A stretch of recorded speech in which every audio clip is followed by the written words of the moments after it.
Well, January may be considered a slow month for movies, but there are several new ones on screen this weekend, including The Plastics making their big return. And here to let us know about all of them is movie reviewer Greg Russell. Hey, Greg. Hello, how are you? Man, how you doing, sir? You guys hadn't seen each other in a while, right? In a while. Always a pleasure to see Greg. Always great seeing you. Family. Yes. Family, yes. So we're going to start with Mean Girls, which is back on screen, Yes. but this one is based on a musical. Right, and that's what people need to know.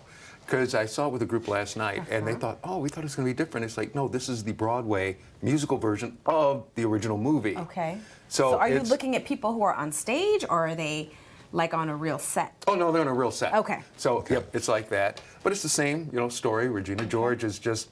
All right, all right. And I think you have a clip for We do us. have a clip. May I have everyone's attention, please? We have a new student. What's wrong, Kitty? Are you trying to make the rest of us feel dumb? I'm not trying to, it's just happening. Dear God, woman.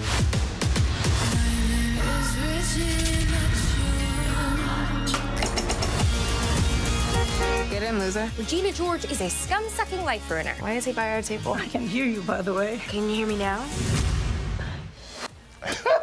Excuse me. Okay, so this feels like even more intense than the original. How many reels for this musical treatment of the movie, Greg Russell? This one out of our 5, we can give it like a nice, 4, like that. All right, 'Cause I mean, like you said, it's fun, it's exciting. And if you saw the first one, I did the junket for that one. Okay. It really takes you back.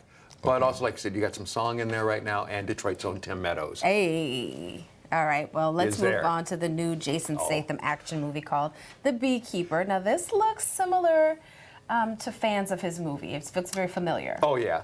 What it's all about is he is the beekeeper. Okay. And starts out, he's just, doing his thing with his honey. Something happens to a friend of his where that person gets scammed for a lot of money by one of these fake, your warranty is worn off, type Okay. deals. And so, next thing you know, that draws him back in action. As it turns out, the undercover work he did was with a group called The Beekeepers. The Beekeepers. I got to talk to Josh Hutcherson, who's also in the movie, and here's what he had to say about being stung. I went into this movie intentionally blind. I did not know what it was going to be about. And of course, you hear the name The Beekeeper, you're thinking, gonna be some nice thing about, a bunch of people getting together. Nope. Not quite, huh? Nope. It's not pleasant. Even the story, not just the action alone, really pulls you in because even just the thing that started out that got Jason's character involved, we all see that on our computers. Oh, yeah. And you just kind of wonder, hey, no, don't press the button, right? Don't press the button. Don't answer the call. I mean, look, I've missed a lot of important phone calls because if it's a number I don't recognize, I'm not picking it up. And then I've gotten voicemails saying like, "There's a warrant out for your arrest," and I got freaked out at one point. I was like, I don't know what I did, but they're coming for me. But then once we meet you, your character, and you see this guy, and you're just kind of like, oh my goodness, what? It can't get any worse. Just when things start unpeeling, it's like just a fascinating story. Yeah, Derek, my character, he's completely unhinged. He's absolutely like corrupted by power, ego, money, privilege, and he slowly unravels as the world comes closing in on him. And it was very fun to jump into something so different for me. Okay, well, I want you to repeat what you said you like about action movies. They don't think I'm listening to their conversation. I like movies when people get beat up, killed, and just tore up. And this guy being unhinged, I got to see this. I got to see this movie. This one's for you this weekend, Randy. That's for sure. I mean, My wife thinks I'm strange about that, but I just love those movies. There's a thing called Reacher, but that's another one. He beats up a lot of people. Yeah. I love to see people get beat up and just taken out. well, Jason does it in all new different ways in this movie. I will be there. He really To see does. Beekeeper. He I will really be there. does. Greg was like, he does it in all kind of new ways in this one, so It's like, I don't know enjoy. how he made that person bend that way, but That yeah. is But he did hilarious. say the guy was totally unhinged. So, I mean, that.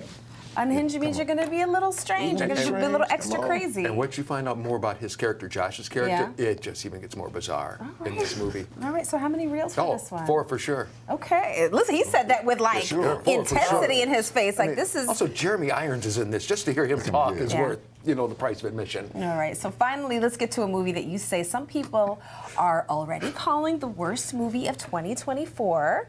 What is it, Greg? A book named after my father and brother, The Book Yeah. of Clarence. So I'll say this: I saw like the premiere pictures and everything Yeah. on social media. Everybody and their mother was there, and it looked like they were having a good time. But does the movie live up to all the hype around it? It's got, I guess you could say, some issues, per se, going Okay. on with it. 'Cause, I mean, of course, dealing with religion is a very, fine Touchy, line yeah. to cross for people. Okay. So it's all about this character who wants to be basically the Messiah and tries to get people to follow him. So I got to talk Okay. to the stars of the movie as well as the writer-director, and here's what they had to say. Talk a little bit about that, playing Clarence, the leader. Yeah, I think there are some people, a lot of people who feel like innately there's something inside them that makes them different, that makes them feel special. And the truth is, they are. Some are able to see it. Some it may be a little bit more difficult to see. Clarence knew it from jump. He didn't know what way it would take form. But it just so happens that there was, this person that was around in the time who was doing big things, getting popularity. People liked him. He seemed like somebody, the man. And that's what Clarence wanted to be. He wanted to feel like somebody. He wanted to feel like the man. And so he did what he thought could get him to that point, not knowing that in those actions, sometimes you gotta check yourself, and you gotta make sure that you're doing things with the right intentionality. And eventually he was able to learn that lesson and learn how to gather a belief in something.